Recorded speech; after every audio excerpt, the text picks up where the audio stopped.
पुढची मोठी बातमी, कांद्याला प्रति क्विंटल 2400 रुपये भाव देण्यात यावा या मागणीसाठी राष्ट्रवादीचे नेते आमदार रोहित पवार हे आज चांदवडला आंदोलन करून मुंबई आग्रा महामार्ग जाम करणार आहेत। गेल्या आठवड्यात लासलगावला केलेल्या आंदोलनामुळे केंद्र सरकारनं कांद्याच्या भावात वाढ केली होती, मात्र शेतकऱ्यांना हा दर मान्य नसून आम्ही आंदोलनावर ठाम असल्याचं रोहित पवार यांनी सांगितलं। अधिक माहिती देत आहेत आमचे प्रतिनिधी लक्ष्मण घाटोळ, सध्या आपल्यासोबत जोडले गेलेले आहेत। लक्ष्मण, प्राजक्ता, आज नाशिकच्या चांदवडमध्ये कांदा उत्पादक शेतकऱ्यांचं आंदोलन होत आहे। या आंदोलनासाठी रोहित पवार, अंबादास दानवेंसह विरोधी पक्षाचे सगळेच नेते जे आहे ते नाशिकमध्ये दाखल झालेले आहे। मी आता एका बैलगाडीवरती उभा आहे आणि या बैलगाडीला अशा पद्धतीनं कांद्याचे माळा, कांद्याचे हार या ठिकाणी घातलेले आहे। आपण दृश्यांमध्ये हा बैलजोडा बघतोय। या बैलगाडीवरती बसून आज विरोधी पक्षाचे नेते कांद्याला भाव मिळावा यासाठी आक्रमकपणे या ठिकाणी आंदोलन करताय आणि त्याची ही सगळी तयारी जी आहे ती सुरू झालेली आहे।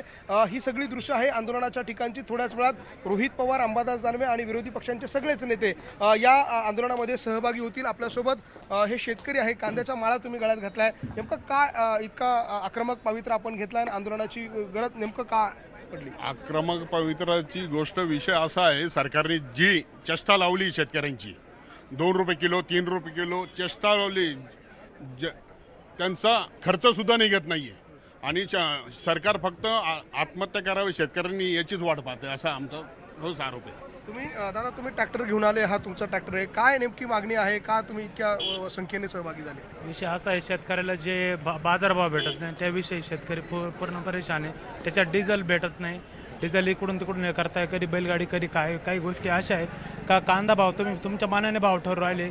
डिझेल 2 रुपयाने वाढलं तरी डिझेल तुम्ही काय करू शकता, घेऊ शकता, पण कांद्याचे भाव वाढले तर लगेच हे करावं लागतं। त्याच्यामुळे आम्ही आंदोलन केलं आहे।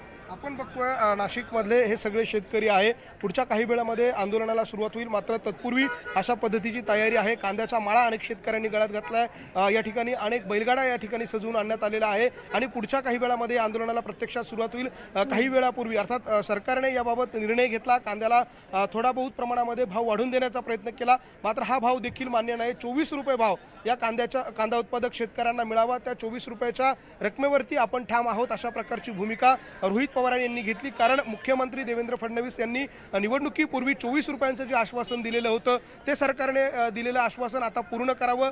ते आश्वासन पूर्ण करण्याची वेळ आलेली आहे। त्यामुळे बार्गेनिंग न करता 12 रुपये 15 रुपये 8 रुपये अशा स्वरूपाची बार्गेनिंग न करता शेतकऱ्यांना 24 रुपये हा भाव द्यावा। जी बोली निवडणुकीच्या आधी केली होती ते आता पूर्ण करावं, ते आश्वासन पूर्ण करावं, अशा प्रकारचा पवित्रा विरोधी पक्षांचा आहे आणि त्यामुळे हे आंदोलन जे आहे ते अधिक आक्रमकपणे करण्याचा प्रयत्न या सगळ्या विरोधी पक्षांचा आणि शेतकऱ्यांचा असणार आहे। प्राजक्ता, ठीक आहे लक्ष्मण, अपडेट घेत राहू। तुर्तास धन्यवाद या संपूर्ण माहितीसाठी।